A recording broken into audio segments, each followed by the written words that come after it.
Hola, bienvenidos a Pista Motor. Hoy tenemos clase de Fórmula E y Cata será la alumna con vosotros. ¿Tienes algo interesante planeado, Alex?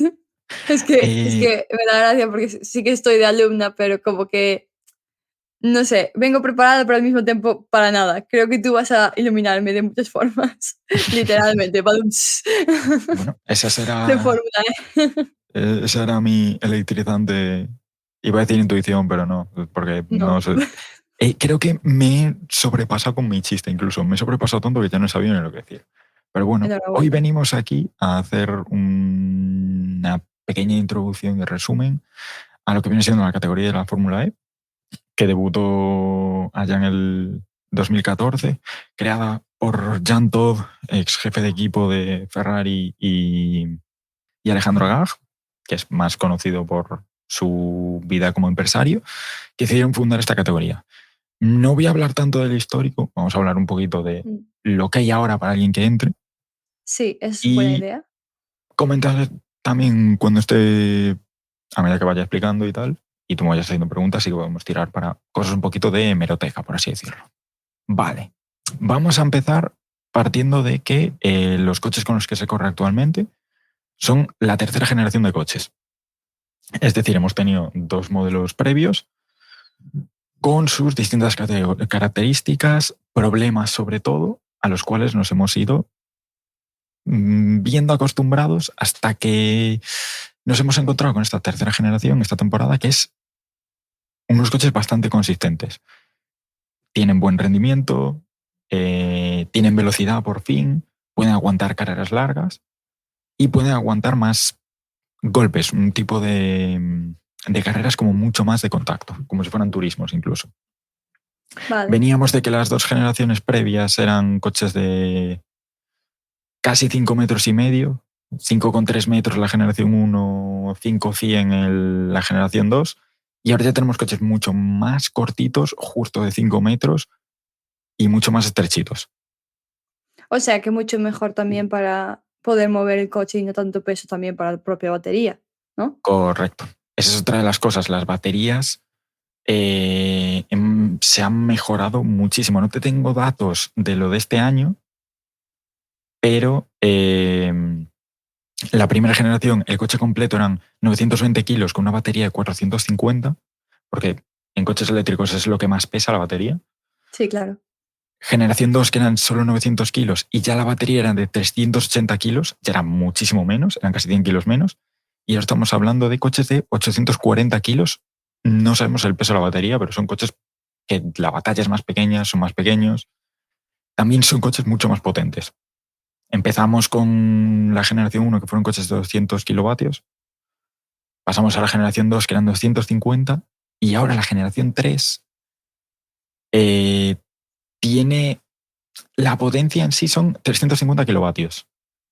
Pero por temas de tecnologías que han ido incorporando, porque al no haber repostajes ni paradas en boxes, Ujú. han intentado crear métodos para que haya estrategias. Hemos visto las Speed Zone, si mal no recuerdo que se llamaba, que era una trazada alternativa en una curva del circuito, que entrabas por un punto del circuito, salías por en la trazada, ¿no? Por ejemplo, una horquilla. La curva, pongámonos Loebs, la mítica horquilla de Mónaco. Vale, la trazada habitual es por el interior. Pues tú trazabas por el exterior, tenías un punto de entrada, un punto de salida, y en cuanto se certificaba que lo habías hecho bien, la entrada y la salida, tu coche tenía X número de potencia extra por X tiempo. O sea, como un Perdías Mario Kart. tiempo. Sí, es un poco el Mario Kart. Tú perdías Vale. tiempo por hacer una trazada más lenta, pero tu coche tenía más velocidad. Ahora también con las nuevas baterías están planteándose hacer microcargas, es decir, hacer una parada en boxes en la que paras 30 segundos y es Mm. como que te da un chute en el coche. Eso está un poco a prueba. Pero otra cosa nueva que han metido en cuanto a motores es los coches ya no son únicamente tracción trasera como en Fórmula 1. En esta tercera generación nueva han puesto otro motor en el eje delantero. Ah, vale. Es decir, Entonces va mejor, entonces si hacen así para que se mueva, no claro, tener un peso. ese motor para lo que se usa es para estas zonas que estábamos comentando ahora. Entonces, pasarías de tener que la potencia base del coche en carrera de normal serían 350 kilovatios, que son como 470 caballos, a tener una combinada de motor delantero y motor trasero de 600 kilovatios, que es una cantidad ya bastante seria. Los coches corren muchísimo más. Ahora estamos hablando de que los coches pueden llegar a alcanzar, están estimado que pueden llegar a alcanzar 320 kilómetros por hora. Los anteriores se quedaban en 270. Son coches muchísimo Pues más rápidos. sí que hay una diferencia bastante grande con eso, las velocidades. Y Mm. una pregunta, Alex. Los equipos, porque yo me he fijado que son 11 equipos, ¿no? Ujú. ¿Solía ser también 11 equipos? ¿Desde un principio llevamos a tener los mismos equipos o se ha cambiado? Que hubo más gente que investió para poner más equipos en Fórmula E. Sí, ha habido equipos que han entrado, en equipos que se han ido, estuvo Renault, se fue, porque también entró Nissan, pero se fue, porque Nissan y Renault Pero Nissan a ha nivel vuelto. mundial. Sí, pero me refiero a Ah, lo de Nissan y Renault. Es que a nivel mundial eso es un circo muy grande. Porque Nissan y Renault en teoría son el mismo grupo. El presidente de Renault que llevaba Nissan también es como que huyó de Japón en teoría dentro de una maleta por fraude fiscal. Eso tenemos ahí ya para hablar para otro tema. vale. Pero digamos que Sí, son todos no hay distintos, mucha, vale, si no hay no mucha estabilidad sí, en cuanto a vale. equipos. Ahora parece ser que que ha llegado y se ha estabilizado un poco en los últimos años, pero no siempre lo ha sido. No siempre lo ha sido.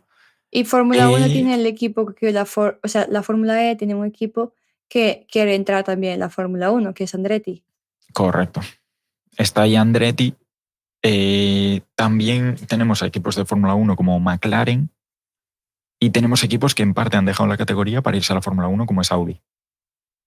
Que Vale, Audi lo llevaba, era un poco como lo que hablamos en el episodio de la Fórmula One Academy, que por ejemplo a Aston Martin igual lo lleva Campos Racing, porque es vale, la estructura del sí, equipo. Vale, pues aquí, por ejemplo, estamos hablando de que ABT, que es una marca que se dedicaba a preparar coches de calle y de competición, normalmente Audis, eran los que llevaban Audi en Fórmula E. mm, Al irse Audi, ahora están con Cupra, que es el mismo paraguas de Volkswagen, que están Audi, Porsche, etc. Pero es como así decirlo, hay muchos partnerships dentro de la Fórmula E también. ¿y te Estos, sabes los equipos, los de la Fórmula E? sí, Porque tienen tenemos sí, Cupra, Cupra, sí. tenemos a Andretti, tenemos a Penske, que este es el cruce más ¿Por qué? mind-blowing que he visto. O sea, yo en el momento en el que me enteré que esta unión se hacía real, yo dije, se me hace tan raro Penske, que es un equipo que de siempre yo lo enlazaba a la IndyCar, América, Águilas Calvas, what the fuck is a kilometer, juntándose Sí, con es Citroën. Es como Francia, Estados Unidos. ¿Qué está pasando aquí? Dolores de cabeza. te Luego sorprendió tenemos entonces. bastante. Tenemos Envision Racing, Mahindra, tenemos a Jaguar, que ya hacía mucho tiempo que no estaban en competición y gracias a la Fórmula E volvieron oficialmente. Muy No bien. solo en Fórmula E, sino también, creo que ahora ya no se está corriendo.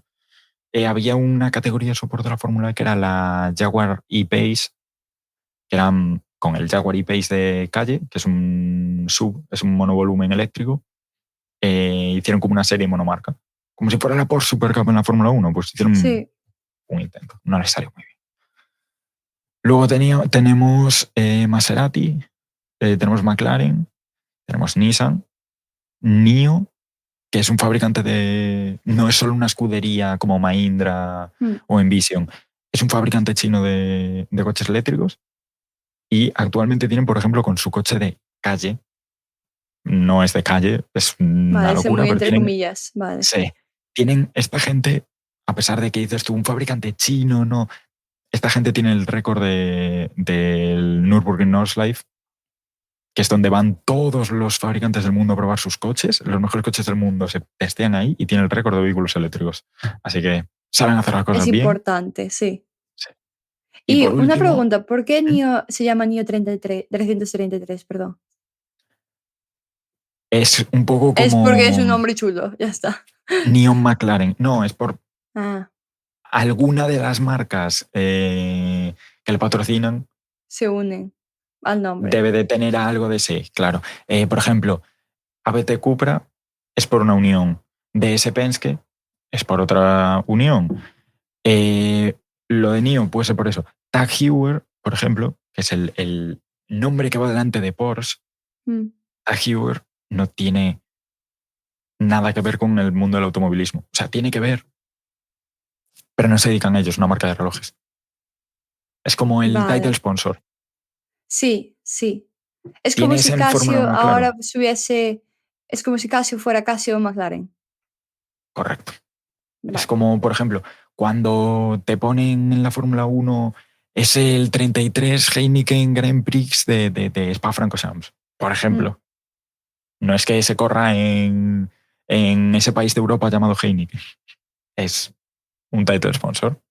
vale, Otra cosa perfecto. de la que me gustaría hablar aquí es de los pilotos, que muchas veces se pasa por alto, pero estamos en una categoría ultra competitiva. Y con ultra competitiva me refiero a tenemos pilotos que para la vista de alguien un poco más casual, por así decirlo, quizás no conozcan, como André Lotterer. André Lotterer es el bicho, como me gusta a mí llamarlo. Este tío es un tío que en las 24 horas de Le Mans, para los equipos para los que ha corrido en la categoría más grande, por ejemplo con Audi, en las horas del día, en la tarde de la salida, a la mañana siguiente, no apenas lo sacaban. A este tío lo sacaban a hacer turnos nocturnos exclusivamente porque es una bestia. Tiene una velocidad y una constancia que asustan y la agresividad necesaria para poder llevar un bicho de estos porque hay mucha carrera al contacto.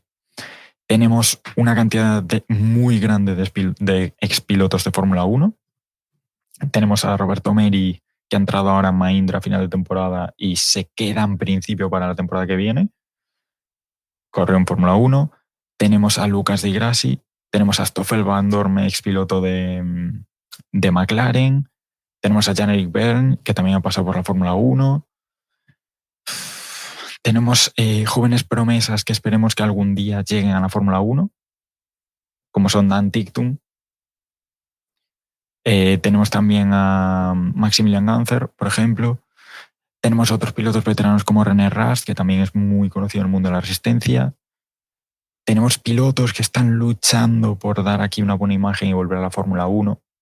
Muy jóvenes pilotos, como Pascal Wehrlein, que llegó a Fórmula 1 un poco con la promesa de ser el futuro Lewis Hamilton. Tuvo una mala temporada en Williams y voló Jo, trágicamente. Y bueno, todo hay que decirlo, aquí en Fórmula E no vale cualquier piloto.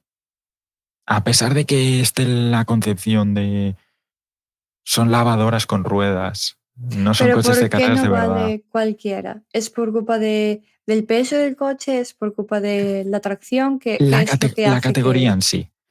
La categoría en sí, a pesar de ser lo básico de coches dando vueltas en círculos, son monoplazas que no siguen la norma común del monoplaza. Un monoplaza es un coche abierto, con las ruedas que no van cubiertas, y que tú a priori en Fórmula 1 no sueles ver muchas batallas rueda a rueda, que haya mucho contacto, porque los coches se rompen, ¿no? Esta es una categoría que sí que te lo permite. Pero corres en circuitos urbanos, bueno, salvo Portland, que eso ya lo comentaremos ahora, muy angostos, que son muy estrechos, tienen muchos cuellos de botella. Entonces, si quieres ganar posiciones en una parrilla tan igualada, tienes que ser ultra agresivo. Pero tienes que ser agresivo con cabeza, porque si no, ya hemos visto una cantidad de accidentes bastante importante cuando no usas la cabeza. Entonces tienes que compaginar esa agresividad con la calma necesaria para no cagarla. porque ya hemos tenido accidentes muy grandes por tonterías o por que te puede la presión. Es más, de hecho, la carrera inaugural finalizó con una lucha por la victoria entre Nico Prost, hijo del ex piloto de Fórmula 1 Alan Prost, y Nick Heidfeld, ex piloto de Fórmula 1, un tío muy constante, muy duro de luchar, que Prost se vio con su Renault con menos velocidad justo a 4 curvas del final. Heidfeld intentó hacer un movimiento, Prost intentó cerrarle sin sentido alguno y acabó con Heidfeld saliendo por los aires en un accidente que nadie se esperaba. Entonces ha habido accidentes gordos en lo que es la Fórmula E, no es simplemente, no es nada, no pasa nada aquí. Sí, sí, no es... son lavadoras, no pasa nada. Sí, Aparte, estos últimos años se ha visto más aún. En los primeros años sí que había accidentes, pero también se achacaba mucho a lo que dije al principio hablando de los coches. Y recalco una y otra vez, los coches al principio eran muy blandos. Se rompían muy fácilmente, no podía ser tan agresivo. Los de ahora son mucho más duros. ¿Cuál es la cosa? Son mucho más duros, pero también las velocidades han aumentado considerablemente. Hemos visto, creo que fue en Riyadh, en Arabia Saudí. No recuerdo exactamente quién fue el piloto, pero vimos un vuelo de tocar rueda con rueda, pinzarse el coche de atrás y hacer un backflip completo en mitad de una recta. O sea, estamos hablando de que estamos alcanzando unas velocidades en las que puede haber ya sustos muy serios. En Roma también lo vimos, en el accidente que comentáramos hace un par de semanas, sí. en los que son lavadoras con ruedas, pero muy rápidas y no, los tiempos de reacción son muy cortos. Vamos, que en los últimos años es algo que se tiene que considerar que la Fórmula E ya no es lo que era al principio, simplemente un deporte que se está más o menos probando y demás. No, ahora se está formalizando y seguramente en pocos años va a ser algo que también es importante como en las carreras, no solo, sí, más. Sí, yo lo considero ya una categoría grande como sí misma. No al principio que lo Como por veías. ejemplo, como categoría grande, como comparado a qué deportes. No, pero yo lo pongo en el mismo saco que, a ver, por ejemplo, tenemos categorías importantes, lo que yo considero categorías importantes. Tenemos Fórmula 1, tenemos IndyCar, tenemos el WEC de resistencia y también te diría la, la GT3 a nivel... ¿Cómo te explico? Es que esto da para podcast explicarte el concepto GT3. Ponle tus Ferraris, Lamborghinis que se asemejan a coches de calle, pero son de circuito. Sí, La GT World Challenge te lo pondría también como categoría top. Y luego por debajo de eso, pues tendrías Fórmula 2, Fórmula 3, Indy Lights, European Le Mans Series, las categorías regionales de, yo qué sé, el GT América, GT Asia, como categorías por debajo. Pues la Fórmula E te lo pondría ya a nivel Big Boys. Ya no son... Ay, bueno, esto parece un experimento, a ver si sobreviven. Claramente se está viendo que están sobreviviendo. Están dando un buen producto últimamente. Están dando muy buenas carreras, muy interesantes y están creciendo. Más allá de los altibajos que tuvieron al principio, muchos circuitos, que era el tema que quería hablar ahora, al principio se veía en la inestabilidad, se veía que la primera temporada tenías X circuitos, la segunda, la mitad habían cambiado. Siguiente temporada, la mitad habían cambiado otra vez. Es como, a no había diferencia de, estabilidad. claro, a diferencia de tú tienes en la Fórmula 1, es cierto que hay, ponle 3 carreras que van rotando entre temporadas, Sí. pero tú como fan, Sabes que van a estar en Monza, sabes que va a estar claro, en Mónaco, o sea, ya sabes tienes una exactamente, expectativa sí, y dices tú, ¡buah! Hace 2 años en Imola, con la lluvia, ¿te acuerdas qué pasó? Ahora se está estabilizando todo. Tenemos rondas que sí que llevan todo el tiempo, como Mónaco, como Berlín. El Gran Premio de México también se está estabilizando. Y la prueba más característica Y si tuviera que decir un circuito de estos, porque la gran mayoría solo corre la Fórmula E, que sea más característico de la Fórmula E, yo te diría el circuito de Londres. El circuito de Londres es, Es como bien tú interurbano, ¿no? O dijiste sea, antes, es sí. fuera y dentro. Vale. No, yo es que ya no diría ni interurbano, ni indoor, ni nada. Yo me baso en lo que tú me dijiste antes. Es Mario Kart. Es Mario Kart, Es vale. Mario Kart. Hay plátanos Empiezas, volando por allí. empiezas en un pabellón cerrado. Porque aparte, lo curioso es que es un circuito muy compacto. O sea, no es que tenga una superficie muy amplia, pero empiezas indoor, dentro de una nave industrial, con las luces, que dices tú, estoy metido en un videojuego. Sales a la calle, zonas muy enrevesadas, muy rápidas y con cambios de desnivel bastante serios. Es un circuito muy completo. Lo juntas con 22 coches que parecen naves espaciales en miniatura, con ruedas, con pilotos que se van a dejar el putísimo alma en adelantarse los unos a los otros. Y coño, tienes un producto que ahí ya me meto en lo que nos metemos tú y yo siempre, que es en lo que sabemos que es en audiovisual. Sí. A día de hoy, que la capacidad de atención de la gente está tan Reducida el tiempo. reducida y Sí. que quieren cosas constantemente lloviéndoles a la cara, una carrera de la Fórmula E es estímulos. Perfecto para eso. Es Para tener esos increíble. cambios. Yo, es más, de hecho, sigo diciéndolo, están desaprovechando no traer de vuelta. Hubo un anuncio de la propia Fórmula E hace un par de años que literalmente pillaban imágenes de las carreras y le ponían gráficos de Mario Kart. En Ay, plan, pero eso es una buena colaboración. O sea, si lo hacen los así. cubos, los cubos sorpresa, a ver qué le toca un caparazón rojo, lo tira. Es un poco la baza que debería de... Y está llevando a la Fórmula E a hacer cosas un poco diferentes, ser un poco más espectáculo. En lo deportivo lo están llevando muy bien, pero yo creo que podrían, con espectáculo no me refiero a, buah, la Fórmula 1, el gran circo, elitismo, no, no, yo digo hacerlo espectacular, más como un formato visual, porque es algo que le pega bastante, es algo como más moderno y como un poco más desenfadado. Una cosa, con lo que es el circuito de Londres, ¿vale? Mm. ¿No sería también complicado para los pilotos adaptarse sus ojos a estar dentro y fuera cada vez?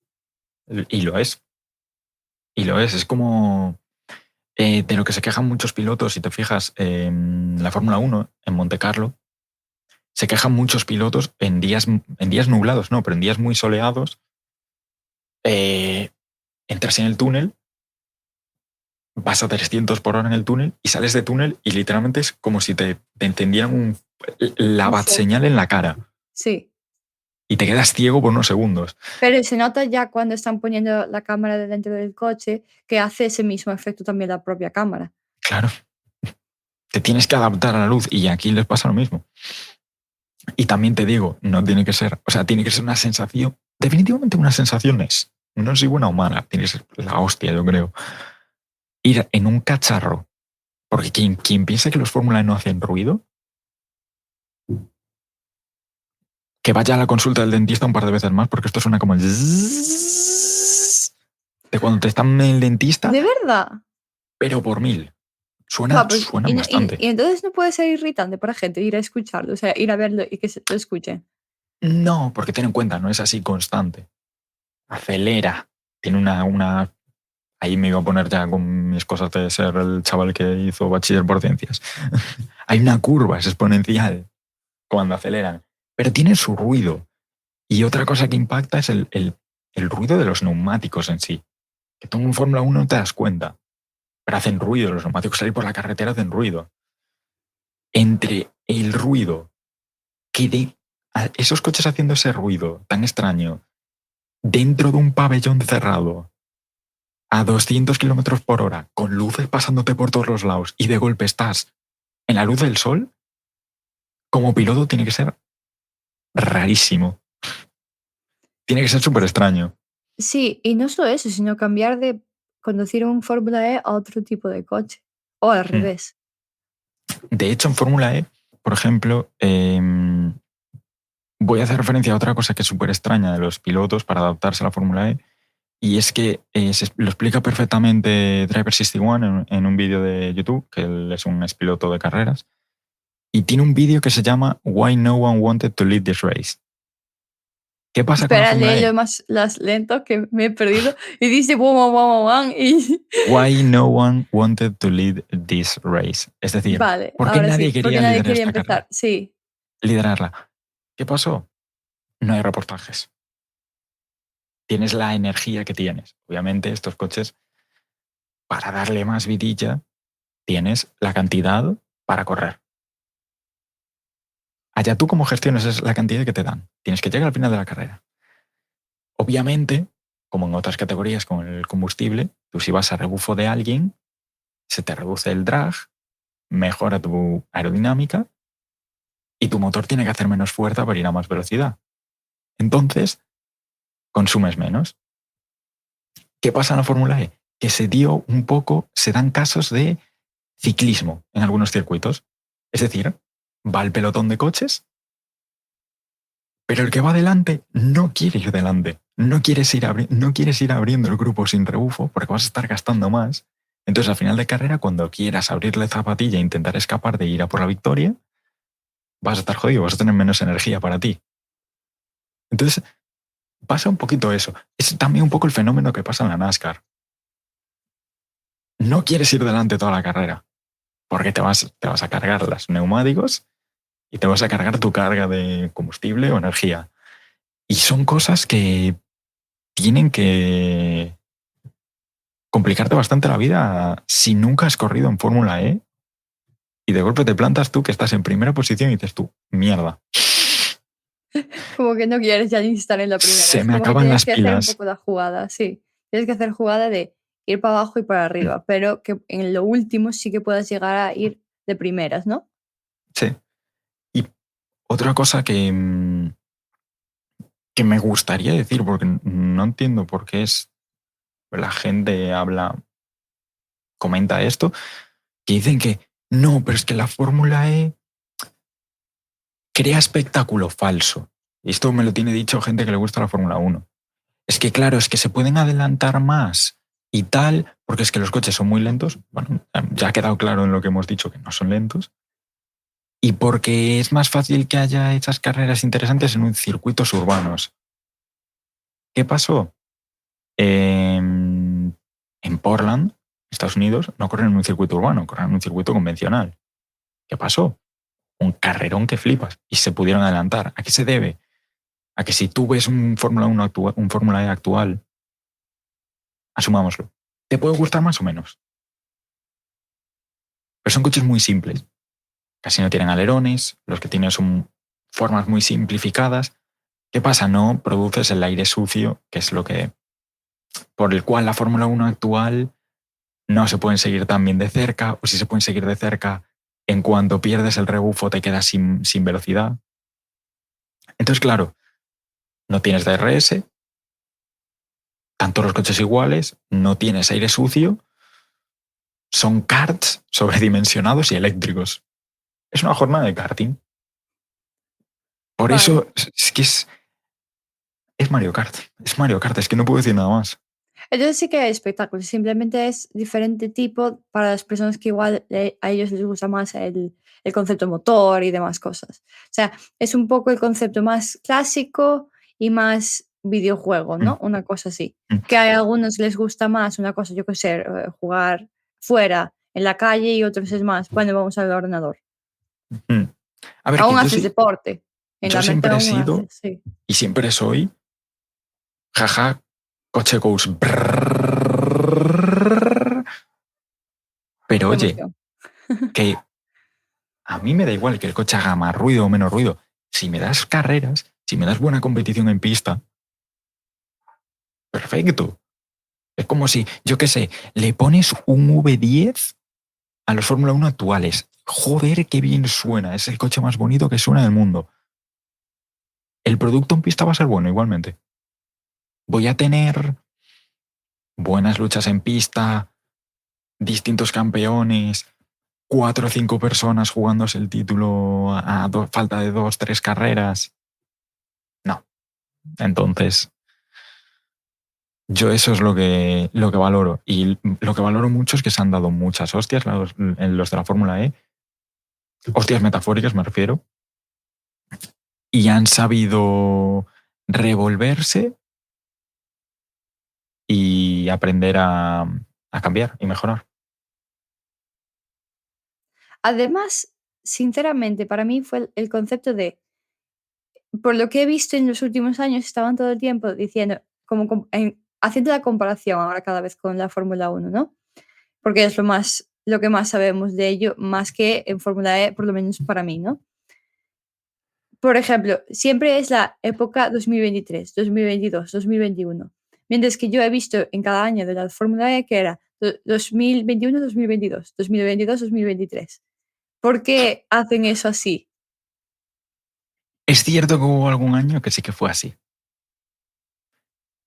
pero recientemente eso es...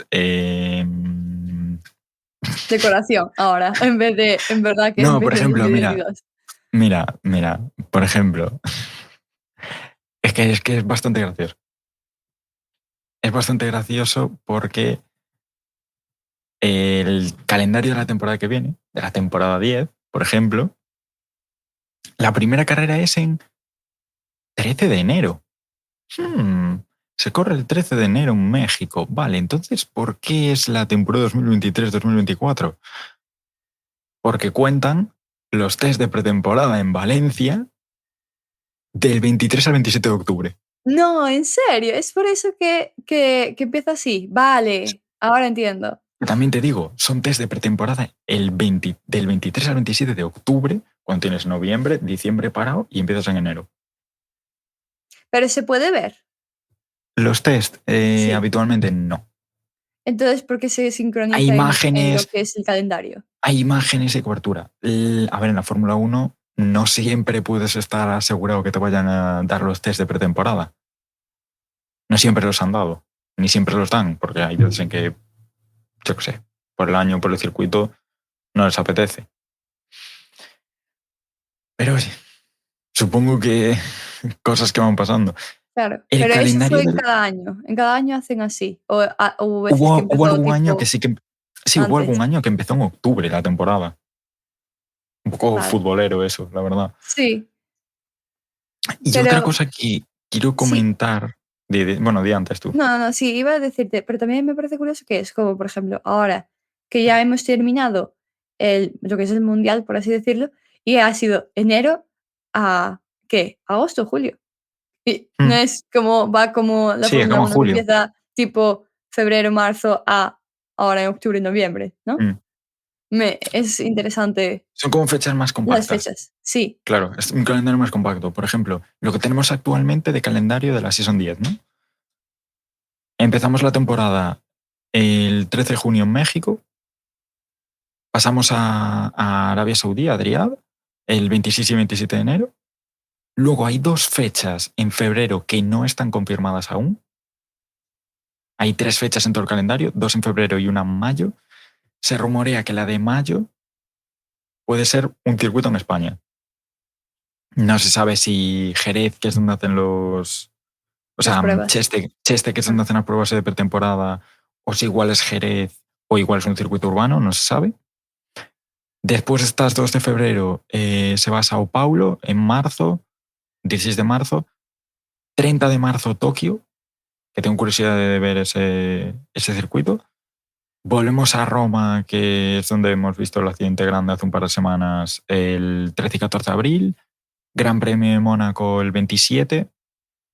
Las dos pruebas de Berlín, que están en un aeropuerto que a mí estéticamente me gusta mucho. Es muy interesante de ver un circuito montado mientras ves enormes Boeing 747 aparcados en la parte de atrás del circuito. interesante, Son sí. contrastes de la Fórmula E. Luego tenemos el 25 de mayo, esa fecha que aún no está confirmada. Nos iríamos a Yakarta, en Indonesia, el 8 de junio. Portland, en Estados Unidos, el 29 de junio. Quiero ver esa carrera otra vez. La de este año me encantó. Y luego ya acabarías la temporada del 20 y 21 en Londres, otra vez de vuelta. Sí.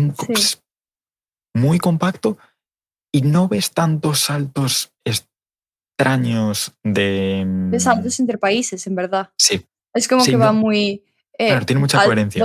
volando por el mundo, en vez de saltar como muy completamente de salto, sí. A Y ver, hay un también par que de hay saltos grandes, pero sí, claro, pero también aparte que sabía que pongan nuevos pistas, como ahora que me estás, pues, contando de Tokio o, Dios mm, sabe, en España. sí. Y lo que está bien es lo que decía yo, que están empezando a conservar citas en el tiempo. Roma, Mónaco, Berlín, Portland, Londres, tener como un baseline de decir, buah, Sí, espero la carrera del año, es lo que he dicho, yo espero Portland el año que viene. Quiero ver otra vez Mónaco, porque Mónaco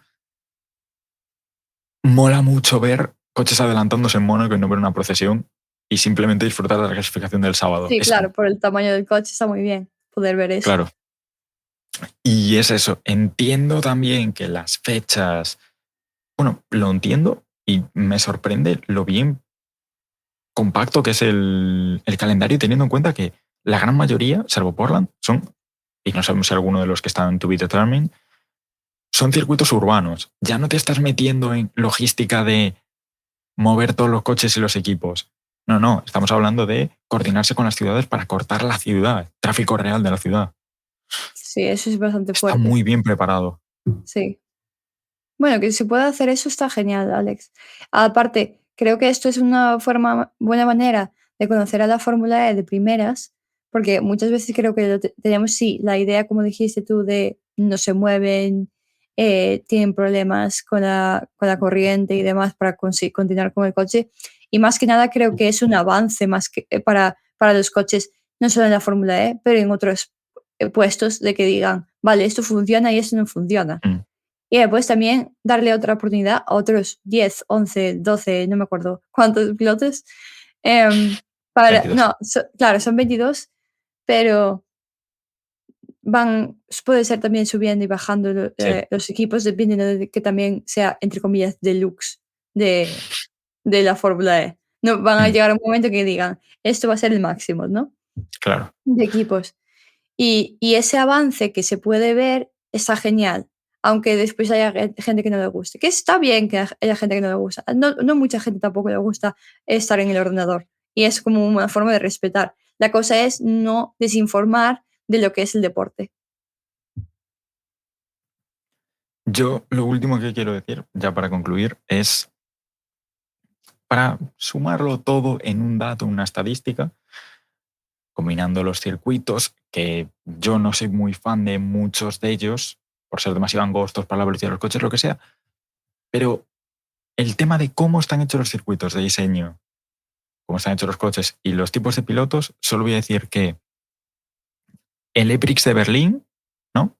Esta temporada, Sí, ha tenido 23, una de las dos carreras, ha tenido 23 cambios de líder de carrera y 190 adelantamientos. hay mucho movimiento, En un circuito urbano, hay mucho movimiento.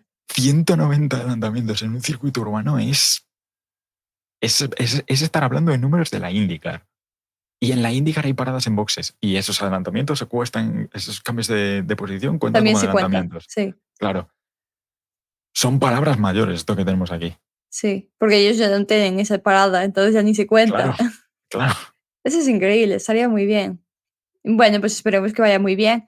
Tenemos, bueno, no pronto, pero va a ser en enero, en unos cuantos meses, poder volver a ver la Fórmula E y disfrutar del 2024, que también, como unos fans, estar en la 10ª edición creo que está genial.